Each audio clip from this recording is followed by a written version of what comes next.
What's up guys, it's Dwayne back again for the video, back again for the reaction, and today is a great, wonderful, beautiful, amazing day because it's a Sweden day, not just a Sweden day but a Christmas Sweden day, the ultimate travel guide, Christmas in Sweden. Without further ado, let's get into this reaction, let's go. And how to cherish it in Sweden. Christmas in Sweden is one of the most prestigious events to witness, as it is celebrated for a prolonged period of time, usually ending around the 13th of January. From the flicker... I didn't know that. Your Christmas ends on the 13th of January. What are you doing after New Year's that has anything to do with Christmas? Is she telling the truth? She's not Swedish. You need let me know in the comments section because I don't know how you could be celebrating Christmas after New Year's. Flickering candles to the warm meals, Swedish inhabitants know how to keep the spirit of Christmas up high. The celebration begins on the 13th of December with St. Lucy Day. This day commemorates... Lucia Tag? Lucia Tag. That's how you say it. Lucia Tag, maybe. I don't know. I'm trying. But I did a video on that the other day, which I've never heard of that tradition before. I didn't get to, I know I saw your comments in the comment section, guys. I didn't get to watch it live. It's not legal to do that, but I couldn't find a stream to watch it live. But I would have loved to watch it. Like one day I'll be in Sweden and I'll watch it, but or maybe I can watch a recording of it. But and I might do that on my Patreon page. I don't know. But yeah, like. You do have a lot of traditions for Christmas that we don't have in the UK. So you do take Christmas very seriously. And you're very close to Lapland too, so. Commemorates the sacrifices of a Christian girl who was killed merely for her faith. While Christianity was going through the dark times, this girl used to bring food to the Christians in the hideout in order to help them. And to be able to carry the maximum food in her hands, she used to wear candles on her head. So on this day, girls dress up as Lucy, wearing white dresses and a crown of candles commemorating her sacrifices.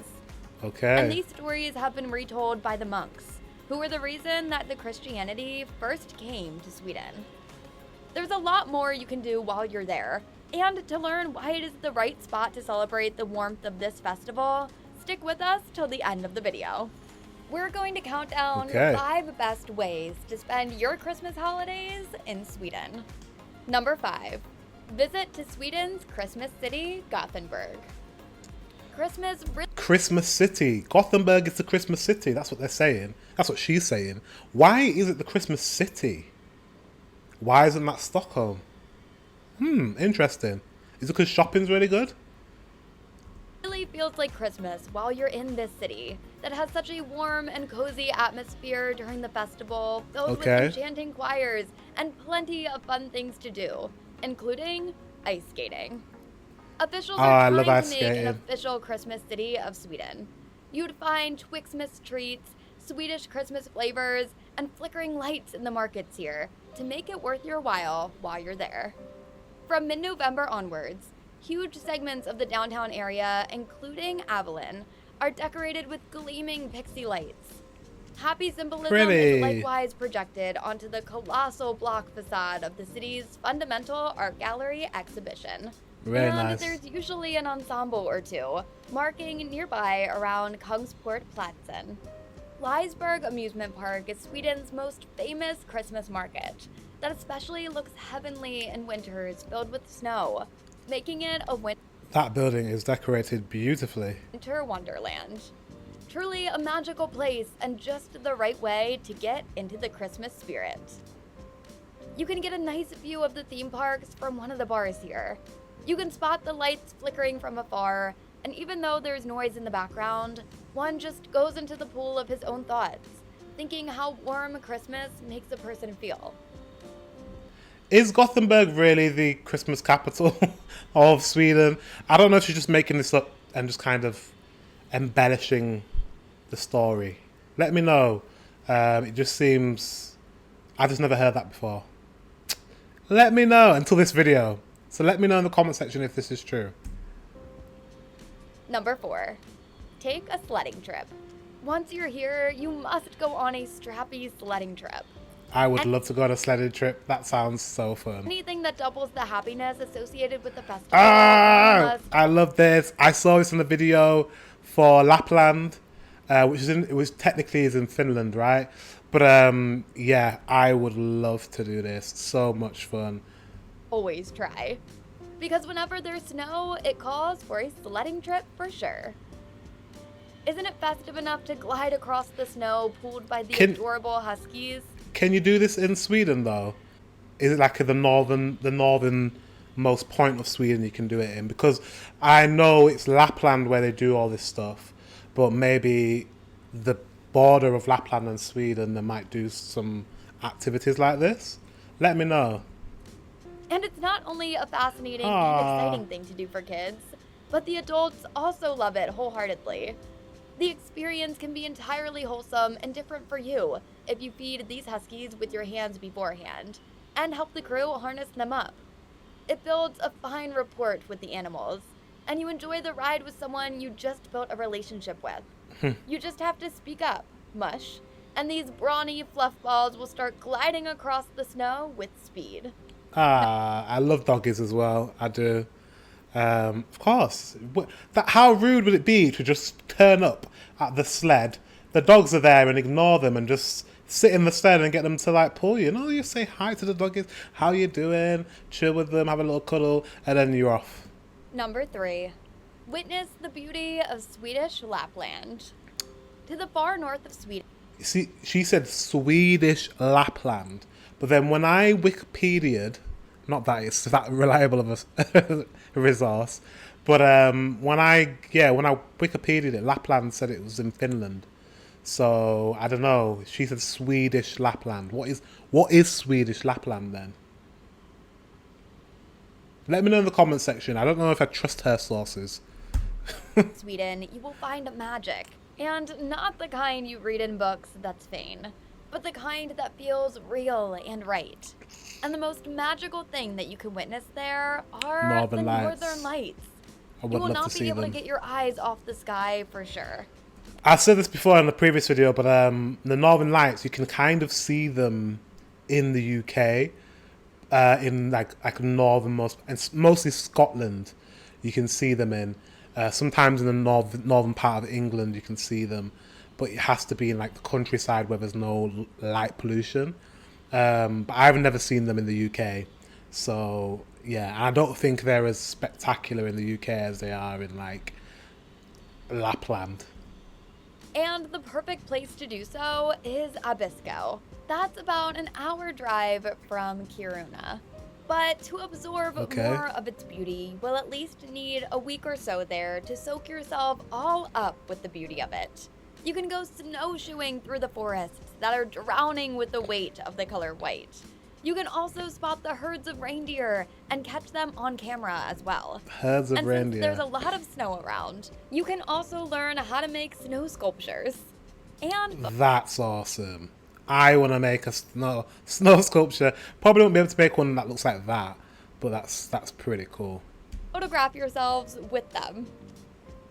How can you get there? Well, you can either fly to Kiruna or take a train to reach there. The wise choice can be then hiring a car so you have the flexibility of exploring around at your own pace. And then you get to see more of the wildlife there. You can also go see Joukasjärvi. That's almost 20 minutes further from Kiruna. And here you will see that notorious ice hotel that's worth paying a visit to. Oh yeah, I've heard a lot about. Well, I watched a video on this ice hotel. I don't know if I'd want to stay though. Why would you pay money to be cold? Why would you pay money to sleep on a block of ice? That's all I want to know. I don't know if that's appealing to me, but yeah. During Christmas, it's a little pricey. But even if you're not planning to stay here, you must go have a look at it. The Swedish Lapland is filled with the beauty of all sorts, where you can enjoy the holidays in peace. Number 2, skiing in Sälen. If you don't feel like traveling all the way to the Swedish Lapland, then we have just the right alternative for you as well. You can go skiing with your friends and family in Sälen, and you can make your visit to Sweden still worth it, because snow stays here for like 6 months, so you don't necessarily have to rush the process. It's not as crowded as the skiing resorts usually are. Even at the best resorts, you will find enough space and you won't be overwhelmed. Okay. You will find plenty of cabins and self-catering apartments there as well. You can also rent out the gear for skiing even if you didn't pack it with you. There are a lot of skiing resorts throughout Sweden where there are very neat snowboarding spots. And the only area to avoid during the skiing hunt is Skane. That's filled with snow, yes, but it is as plain as a pancake and won't be an ideal spot for skiing. Skane, did you say? Other than that, visiting the skiing resorts is one fun thing that you can do while you're in Sweden around the Christmas holidays. Oh my god. That's insane. Number 1. Have a festive hot tub experience.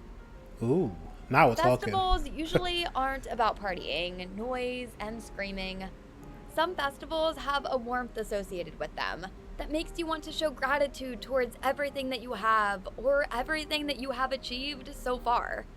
And what's the best way to do that in the cold?